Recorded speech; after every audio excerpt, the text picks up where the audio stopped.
Hello friends, welcome to our channel again. आप सब ठीक हो गए?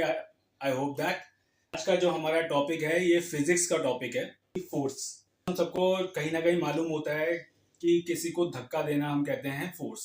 इसके अलावा भी बहुत तरह के फोर्सेस होते हैं। जो बेसिकली फोर्स होता है, it's a push or a pull on an object is called force. ये लेमन लैंग्वेज में होता है, पुश और पुल, जिसे हम कहते हैं मस्कुलर फोर्स ऑल्सो।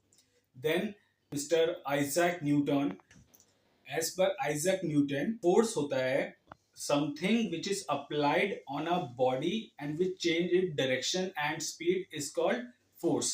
अगर हम नॉर्मल एग्जांपल समझे फोर्स का, तो किसी कोई चीज चल रही है, उसको मैंने मस्कुलर फोर्स लगाया, हाथों की ताकत लगाई और उसको रोक दिया, दैट इज फोर्स।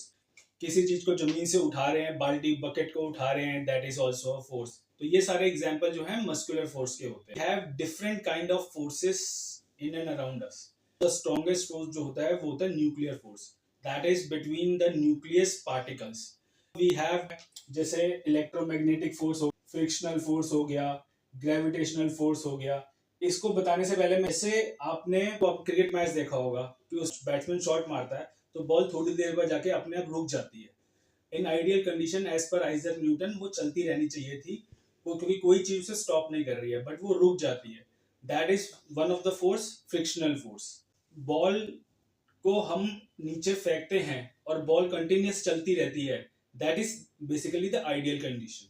अब वी हैव ग्रेविटेशनल फोर्स, जिसे हम फोर्स ऑफ ग्रेविटी कहते हैं।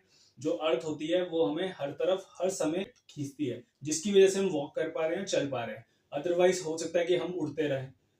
और अगर आपने एक कहानी सुनी होगी, बार आइजैक न्यूटन एक पेड़ के नीचे बैठे हुए थे, तो एक एप्पल उनके सिर पे आके गिरता है। उनको लगता है कि ये एप्पल्स मेरे सिर पे क्यों गिरा, नीचे क्यों आया, ये इधर उधर हवा में क्यों नहीं चला गया।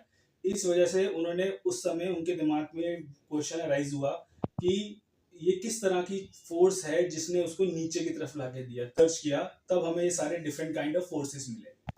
तो जैसे हमने अपनी फर्स्ट वीडियो में आपको बताया था कि science is basically a curiosity, कुछ जानने की इच्छा। तो न्यूटन को भी यही हुआ कि ये चीज मेरे को, उनको क्यूरियोसिटी हुई कि ये नीचे आके क्यों करा, और आज उन्होंने इतने सारे लॉज बना रखे हैं। तो this are the different kind of forces. इसके अलावा भी बहुत सारे फोर्सेस होते हैं, इलास्टिक फोर्स होता है। तो अभी के लिए नहीं है, बाकी हम बताएंगे नेक्स्ट वीडियो में। Thank you so much, bye bye. अगर आपको हमारी वीडियो पसंद आ रही है तो like, subscribe and share. Thank you so much, bye bye.